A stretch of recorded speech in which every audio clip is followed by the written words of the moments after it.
तो मित्रों जय माताजी આપણે વાત કરવાના છે વિક્રમ ઠાકોર અને મમતા સોની વિષય પર।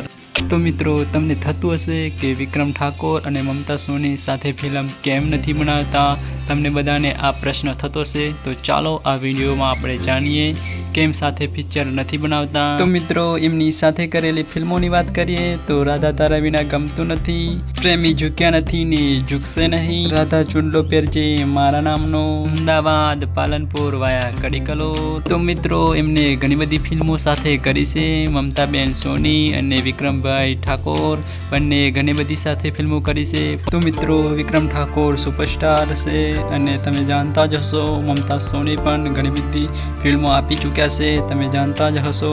તો મિત્રો વિક્રમભાઈ ઠાકોરની ઘણી બધી ફિલ્મો આવે છે જેમાં મમતા સોની નથી હોતા, જેમાં અધર હિરોઈન હોય છે। તો મિત્રો હવે મૂળ વાત પર આવીએ। વિક્રમભાઈ ઠાકોર અને મમતાબેન સોની અત્યારે ઘણી બધી ફિલ્મો આવે છે પણ બંને સાથે નથી હોતા।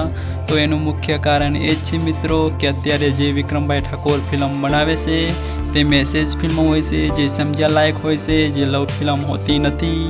તો મિત્રો વિક્રમભાઈ ઠાકોર અને મમતાબેન સોનીએ આ પાછળની જે ફિલ્મો બનાવી હતી તે લવ પિક્ચરો મોટાભાગની હતી અને અત્યારે જે પિક્ચરો બનાવે છે વિક્રમભાઈ ઠાકોર તે મેસેજ હોય છે। તો મિત્રો વિક્રમભાઈ ઠાકોર અને મમતાબેન સોનીની સાથે ફિલ્મ કઈ ગમતી હતી તે કમેન્ટ કરીને જરૂર બતાવજો અને અમારી ચેનલને સબસ્ક્રાઈબ કરી દેજો।